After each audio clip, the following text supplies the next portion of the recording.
Hello বন্ধুরা, চলে এসেছি আবারও একটা নতুন ব্লগ নিয়ে। আজকের ব্লগটা আমি শুরু করছি আমার ঠাকুরঘর থেকে।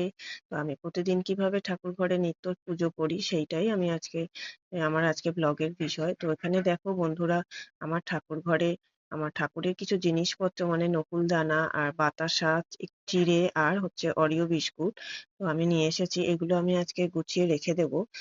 নকুলদানাটা আমি প্রতিদিন পুজো করি, নকুলদানা এবং বাতাসা। আর চিড়েটা হচ্ছে আমি দুপুরবেলা না গোপালের গোপালকে তো রান্না করে কিছু দেওয়া আমার পক্ষে সম্ভব হয়ে ওঠে না। তো আমি না চিড়ে আর বাতাসা দিয়ে দিই গোপালকে দুপুরে, সকালে বিস্কিট দিই। আর সন্ধ্যাবেলা আমি আবার নকুলদানা দিই। এবারে অনেক সময় যখন বিস্কিট থাকে না তখন আবার সকালেও নকুলদানা দিয়ে দিতে হয়। তো দেখো আমি না এখন উম শিব ঠাকুরকে চান করাচ্ছি। তো আমি উম প্রতিদিন কিন্তু দুধ-টুধ দিয়ে আমি স্নান করাই না। প্রতিদিন এমনি জল দিয়ে আমি স্নান করিয়ে দিই। দিয়ে আর শিব ঠাকুরকে স্নান করিয়ে আমি জল রাখি না। জলটা ফেলে আমি আবার ঠাকুরের আসনে তুলে দেই। তো আ এরপরে আমি না গোপালকে স্নান করাবো। গোপালকে আমি রোজই স্নান করাই। গোপালের পোশাক চেঞ্জ করি। গোপালকে স্নান করিয়ে গা মুছিয়ে আবার কাচা পরিষ্কার করা যা নতুন পোশাকটা আমি আবার পরাই। তো দেখো আমি তোমাদের সবাইকে দেখাচ্ছি আমার গোপালকে। আমার গোপাল কিন্তু খুব একটা ছোট নয়। মোটামুটি গোপালের ওজন প্রায় 650 গ্রাম। তো আরো একটা কথা বলি বন্ধুরা, এই গোপাল কিন্তু নিয়ে এসছে না আমার বড় মেয়ে। এবছরের ধনতেরাসেই আমি গোপাল এনেছি। তো আমাকে না সবাই খুব ভয় দেখিয়েছে, গোপাল এনো না, গোপালের অনেক ঝামেলা, গোপালকে এই ৩ বেলা খেতে দিতে হয়। তো আমি বলবো বন্ধুরা, আমার না ভীষণভাবে অনেক দিনের ইচ্ছে ছিল যে আমি না গোপাল আনবো। যে আমার একটা বেশ গোপাল থাকবে, আমার ভীষণ ভালো লাগে। তো কিন্তু বন্ধুরা, দেখো আমি না তোমাদের দেখাচ্ছি আমার গোপালকে বারবার। আর দেখো আমার গোপালের মুখটা। তো আমার খুব ইচ্ছে ছিল, কিন্তু সবাই এত ভয় দেখায় না বন্ধুরা, আমি না সেই ভয়েই এতদিন আমি গোপাল আনিনি। কিন্তু এবছরে ধনতেরাসের আগে না আমি গোপালকে মানে আমি মনস্থির করলাম, আমার মেয়ে মানে এত বায়না করছে যে গোপাল আনার জন্য, আর বারবার না বলতে না মানে কেমন যেন একটা লাগছিল। তো খুব একটা যে মানে তাও একটু ভয় ভয় করে না মনে সাহস নিয়ে গেলাম যে না এত মানুষের বাড়িতেই তো। বন্ধুরা দেখো আমি দেখাচ্ছি তোমার আমার ঠাকুরের আসনটায়। আমার ঠাকুর ঘরে কিন্তু সব ঠাকুরই আছে, কোনো ঠাকুর বাদ নেই। মানে সব ধরনের ঠাকুর রয়েছে। আর আমার ঠাকুর ঘরটা মনে হয় এখন আমার ছোট্ট হয়ে গেছে। আর আমার হাসবেন্ড না মানে অনেক আগে যে লক্ষ্মী গণেশ পুজো করতো না, সেই লক্ষ্মী গণেশকেও আমার ঠাকুর ঘরে এনে রেখে দিত। তো অনেকগুলো জমে গেছে।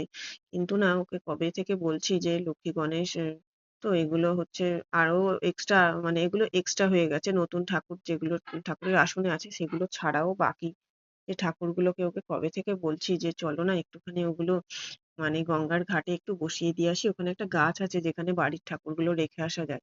কিন্তু ও না, ওরা সময়ও হয়ে উঠছে না। আর খুব একটা না আমারও মনটাও কেমন খারাপ লাগে যে কি জানি ঠাকুরগুলো আছে, ঠাকুরঘর থেকে বের করে দেবো। আমি না ঠিক বুঝে উঠতে পারি না কোনটা করা উচিত আর কোনটা করা উচিত নয়। বন্ধুরা দেখো এখানে না আমার বজরংবলী আছে। তো আমি এতদিন সিংহাসনে রেখে দিয়েছিলাম। তারপরে দেখলাম অনেকেই বলছে নাকি সিংহাসনে বজরংবলী রাখা যায় না, বজরংবলীকে আলাদা করে রাখতে হয়। তো এটা দেখো বন্ধুরা, আমার কিন্তু সকালের যে ভোগ দিয়েছিলাম সেটা কিন্তু আমার হয়ে গেছে। আর এই যে দুপুরবেলা তো আমি রোজ দিন এসে আবার স্নান করে দিতে পারি না। তো তাই আমি না গোপালের খাবারটা ওইভাবে ঢাকা দিয়ে রেখে দিয়ে আসি। চিঁড়ে বাতাসা আর জল আমি ঝুড়িতে একটা ঝুড়ি চাপা দিই আর গোপালকে বলে আসি যে তোমার সময় মতো তুমি খেয়ে নিও। তো আমার না আজকেও একটুখানি বেরোনোর আছে। মাকে নিয়ে একটু ব্যাংকে যাবো। তো আমি না আজকে একটু রান্না করে নিচ্ছি দেখো বন্ধুরা। ওই পুঁই শাকের তরকারি আর তোমার একটু উচ্ছে ছিল, উচ্ছেগুলো দেখলাম সব নষ্ট হয়ে যাচ্ছে, তো একটু ভেজে নিচ্ছি। তো যেহেতু আমার হাসবেন্ড আজকে বাড়িতে খাবে না, তো তাই ঝামেলাটা একটু কম, মানে ছেলেরা মেয়েরা থাকলে আর কি যা হয় যা হোক দিয়ে খাওয়া হয়ে যায়, এরম ব্যাপার একটা। তো যাই হোক, আর তরকারি করতে গেলে আমার আর ব্যাংকে যাওয়া হবে না, তো সেই জন্য না। আর এদিকে দেখো পুচকু বাবুর মা ছিল না, ডাক্তারখানায় গেছিল। তো পুচকু বাবু ভীষণ কান্নাকাটি করছিল। তো আমি একটুখানি গেলাম, গিয়ে আমি ঘুম পাড়ালাম, কিন্তু পুচকু বাবুকে যেই শোয়ালাম তো সেই ও আবার কান্না শুরু করলো। তো সেই জন্য আমি আবার নিয়ে আসলাম আমার বাড়িতে, নিয়ে এসে আমার সোফায় শুইয়ে দিয়েছি। আমার মা আর আমার মেয়ে ওর সাথে খেলছে, ও তো বিন্দাস থাকলো। তো তারপর এই দেখো আমি না ব্যাংকে চলে এসেছি, আমার মাকে নিয়ে বসে আছি। তো ব্যাংকে এমন টাইমে এসেছি তখন না ব্যাংকের টিফিন আওয়ার্স। তো 2টোর সময় এসেছি, না প্রায় আধা ঘন্টা ওয়েট করতে হলো। তারপর আধা ঘন্টা পর আমাদের কাজটা কমপ্লিট হওয়ার পর আমরা বাড়ি এসেছি, তখন প্রায় 3টে বাজে। তো দেখো সব জায়গায় না ভিডিওটা করতে কেমন যেন একটু ইতস্তত বোধ হয়, কারণ এতদিন তো করিনি, কেমন যেন একটা লাগে এখনো ঠিক মানে ব্যাপারটা আমার used to হয়নি। তো এই দেখো আমি ব্যাংক থেকে বেরিয়ে গেছি। ওই যে আমার মা সেই পিছনে আসছে, আর বৃষ্টি পড়ছে বলে আমার মা তো বেশ খানিকটা শাড়িটা উঁচুও করে নিয়েছে। এই যে আমরা যাচ্ছি হাঁটতে হাঁটতে বাড়ির দিকেই। তো এটা হচ্ছে আমার বন্ধুরা দুপুরবেলা। দুপুরবেলা মানে বিকালবেলা আমার মেয়েদের ওই লেবু রস করে খাওয়াচ্ছিলাম। তো এসে আর খাওয়ার ভিডিও ফিডিও আর করা হয়নি। আর উনি দেখুন বন্ধুরা গ্লাসটাকে নিয়ে চাটছে। কিছুতেই মানে খাওয়া দাওয়ায় আমার দুটো মেয়েই এত সমস্যা করে, আমি সেইভাবে ওদের না খাইয়ে দিতে মানে খাইয়ে উঠতে পারি না। কি যে খাওয়াবো, আর ওরা ঠিকভাবে খায় না বলে তো বন্ধুরা ওরা প্রচন্ড ভোগে।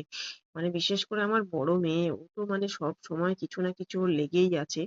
আর এই যে ছোটজন তো কোনো ফলই খায় না। একে একটু রস যদি না করে দেওয়া যায় তো ও খায় না। চিবিয়ে কোনো ফলই খায় না। তো এই দেখো বন্ধুরা ওর তো এক্সাম শেষ হয়ে গেছে, তো ও কি করবে বসে বসে, ও ভীষণ নাকি ওর বোর লাগছে, ওর কিছুই ভালো লাগছে না।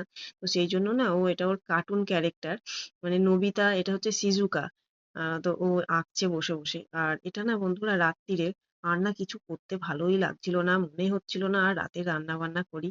তো কি করব এই ভেবে না আমি একটু আলু ভাজা আর একটু রুটি করে নিয়েছিলাম। আর কিছু করতে ভালো লাগছিল না। ওই দেখো আমি একটু রুটি বেলছিলাম বলে না আমার মেয়ে, বড় মেয়ে, ও তখন পড়তে গেছিল, সবেই ঢুকেছে। তো ওকে বললাম, মা একটু আলুটা নাড়িয়ে দিয়ে যাবে, আমার হাতটা রয়েছে। তো ও তখন কি করলো, ও আলুটা নাড়াচ্ছে দেখুন। আর এই যে আমি রুটিটা করে নিলাম। বন্ধুরা আমার এই ব্লগটা না প্রায় শেষের দিকে।